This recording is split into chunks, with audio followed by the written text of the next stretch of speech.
My first real job growing up was a paper boy. They used to bring papers to my house and I was in the 4th grade. They'd drop them on my driveway. I'd go out, fold up the papers, and ride my bike around the neighborhood to deliver them. And the newspaper company would pay me with a combination of cash and Aladdin's Castle gift certificates.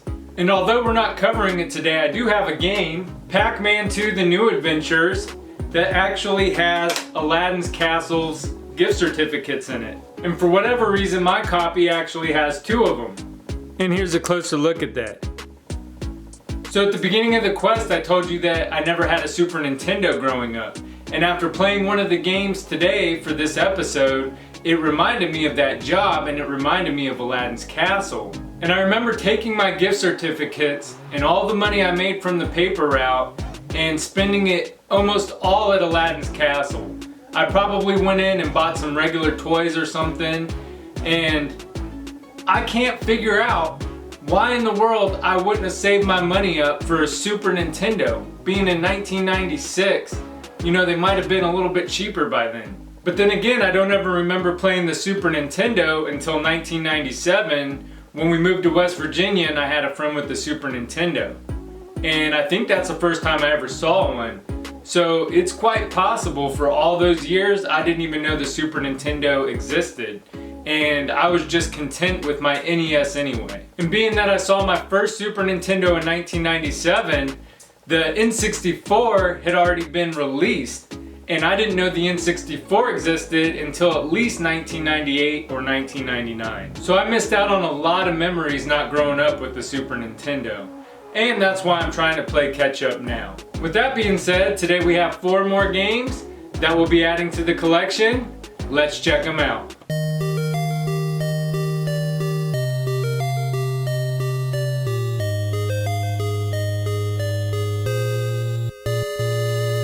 And the first game up is Disney's Bonkers. Bonkers was developed by Sun L and published by Capcom. It released for the Super Nintendo in 1994. Bonkers is based off a cartoon of the same name. Bonkers is a bobcat that took on the job of a cop. He and his partner Lucky are riding around when 3 of Toontown's most precious treasures are stolen. The sorcerer's hat, the mermaid's voice, and the magic lamp. All from Disney movies. Bonkers wants to jump on the case right away, but him and Lucky get into a car accident, making Bonkers have to solve the case alone. You make your way through levels battling enemies by jumping on their heads, dashing into them, or throwing bombs at them. Bombs are limited, but you can continue growing the amount you can carry throughout the game, up to 20. Collecting 10 gold shields will increase your bomb count by 1. You can also find other things to help you on your quest, like donuts, which give you an extra heart on your health meter, Bonkers dolls, which increase your health meter by 1, and hot salsa, which makes Bonkers invincible for a short time. To dash, Bonkers' dash meter must be filled up. Dashing can help Bonkers jump further, and he can roll, allowing him to get to hard to reach places. The controls are great overall, but it does get annoying when you get hit by an enemy and get frozen for a few seconds. Another annoying thing is you can only throw 1 bomb at a time, and you can't throw another until the first one explodes. At the end of each stage, you'll encounter a boss fight and eventually get the 3 stolen treasures back. The graphics and music are what you'd expect from a Disney game, and the gameplay is fun. If you're a fan of platforming games, Bonkers is worth checking out. Disney's Bonkers is game number 192 for the collection, and I got the box and manual for $66 shipped. Then I found the cart at Retro Video in Hot Springs for $25, and that brings our total up to $91. And at $91, that brings our total up to $32,558 for this SNES quest. And the next game up is Andre Agassi Tennis. Andre Agassi Tennis was developed by Tech Magic and published by Lance Investments. It released for the Super NES in 1994. Agassi Tennis gives you a few ways to play. You have practice mode, which allows you to practice against a ball machine or another player. You also have exhibition mode and a tournament mode. You can select from a difficulty of professional or amateur. Amateur selects what kind of swing you'll do automatically, and the opponents are less challenging. Professional has you select which swing you do. A, B, Y, and X are each different swings. Finally, you can select what kind of court you want to play on, clay, grass, or indoor. Each player has their own strengths and weaknesses, and it's noticeable on the court. Whichever difficulty you choose, the game is difficult either way. It's got poor hit detection, and hitting balls out of bounds is common. The graphics are fuzzy and the sound effects are poor as well.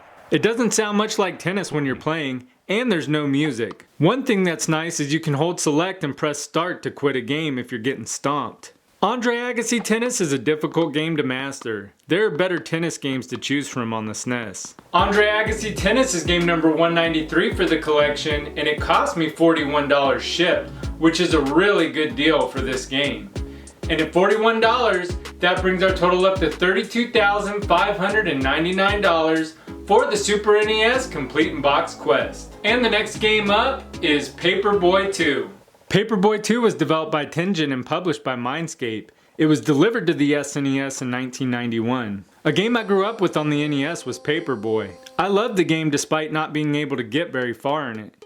Paperboy 2 is a sequel to that, and it was released for a bunch of systems. The concept of the game is to deliver newspapers to your subscribers. If you don't deliver the paper, you lose a subscriber. There are tons of obstacles along the way, from cannons shooting at you, baby strollers, dogs, ghosts, tires, hands reaching out of sewers, cars, and the list goes on. You can speed up and slow down the bike.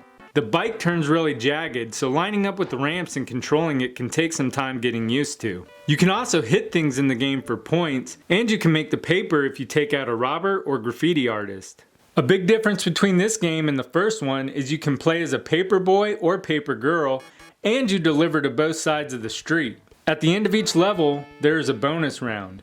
You hit targets and avoid obstacles, all while trying to get to the finish line before the timer runs out. The game is super hard. Enemies pop up out of nowhere fast and they can be hard to avoid. It's a lot of trial and error, but you only get a few continues before you're fired, so learning patterns of the enemies would take forever.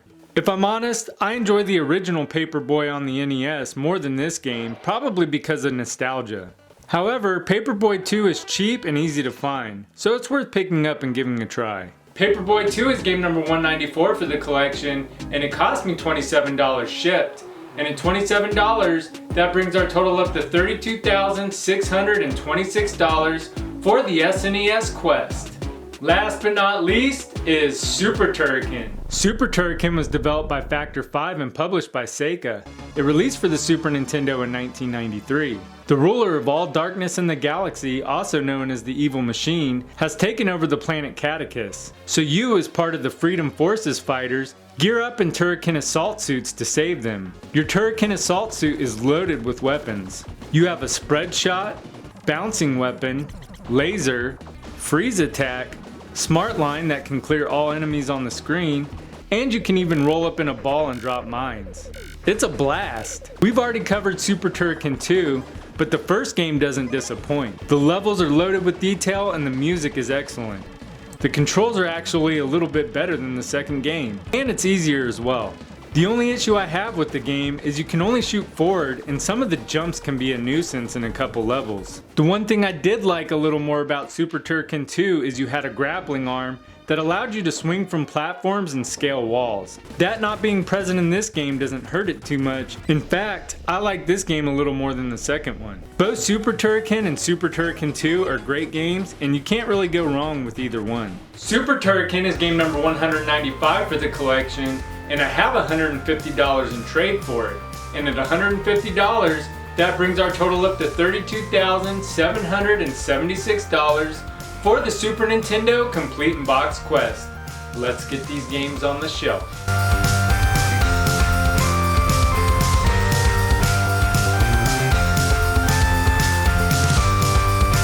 If you enjoyed the video, please make sure to subscribe. I'm completing the entire Super Nintendo library, complete in box, right here on the show. Also make sure to leave a thumbs up for Super Turrican. Until next time, I'm Gamer Wayne, and thanks for watching.